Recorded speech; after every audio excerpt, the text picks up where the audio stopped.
সামনেই লোকসভা নির্বাচন এবং লোকসভা নির্বাচনকে মাথায় রেখেই আজকে কালীঘাটে বীরভূমের জেলা নেতৃত্বের সঙ্গে বৈঠক করবেন মুখ্যমন্ত্রী মমতা বন্দ্যোপাধ্যায় এবং সেই বৈঠকে থাকবেন অভিষেক বন্দ্যোপাধ্যায়ও, এমনটাই জানা গেছে তৃণমূল কংগ্রেস নেতৃত্ব সূত্রে। আপনাদের আবারও জানিয়ে রাখি, সামনেই লোকসভা নির্বাচন এবং সেই নির্বাচনকে মাথায় রেখেই বীরভূমের জেলা নেতৃত্বের সঙ্গে বৈঠক করবেন মুখ্যমন্ত্রী মমতা বন্দ্যোপাধ্যায়। যেমনটা দেখেছিলাম আমরা গত সপ্তাহে মুর্শিদাবাদের জেলা নেতৃত্বের সঙ্গে বৈঠকে বসেছিলেন মুখ্যমন্ত্রী এবং একই সঙ্গে সেখানে আজ বীরভূমের সাংগঠনিক বৈঠক এবং সেখানে উপস্থিত থাকবেন তৃণমূলের সর্বভারতীয় সাধারণ সম্পাদক অভিষেক বন্দ্যোপাধ্যায়ও। একই সঙ্গে উপস্থিত থাকবেন বীরভূমের সভাধিপতি সহ শাখা সংগঠনের অন্যান্য নেতৃত্বরাও। আজই বীরভূমের জেলা নেতৃত্বের সঙ্গে বৈঠক রয়েছে মুখ্যমন্ত্রী মমতা বন্দ্যোপাধ্যায়ের।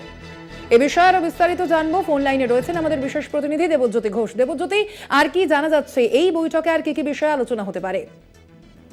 দেখো, মূলত লোকসভা নির্বাচনের রণকৌশল ঠিক করতেই যে কালীঘাটে এই বৈঠকে তৃণমূল কংগ্রেসের সমস্ত যে বীরভূম জেলার নেতৃত্ব রয়েছেন তারা উপস্থিত থাকবেন। তৃণমূল নেত্রী মমতা বন্দ্যোপাধ্যায় উপস্থিত থাকবেন। এছাড়াও সর্বভারতীয় সাধারণ সম্পাদক অভিষেক বন্দ্যোপাধ্যায় উপস্থিত থাকবেন। অত্যন্ত রাজনৈতিকভাবে তাৎপর্যপূর্ণ, কারণ মমতা বন্দ্যোপাধ্যায় যবে থেকে অনুব্রত মণ্ডল বীরভূমে নেই তখন থেকে কিন্তু কাজল শেখকে দায়িত্ব দিয়েছেন।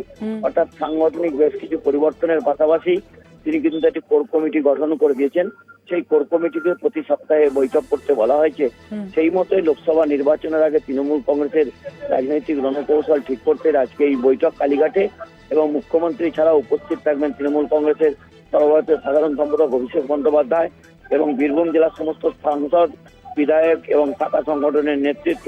অর্থাৎ মূলত সাংগঠনিক যে পরিবর্তন করেছেন তারপরে তাদের রণকৌশল ঠিক করতেই আজকের এই বৈঠক।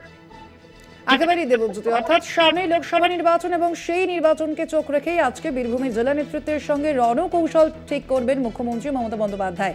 ধন্যবাদ তোমাকে দেবজ্যোতি।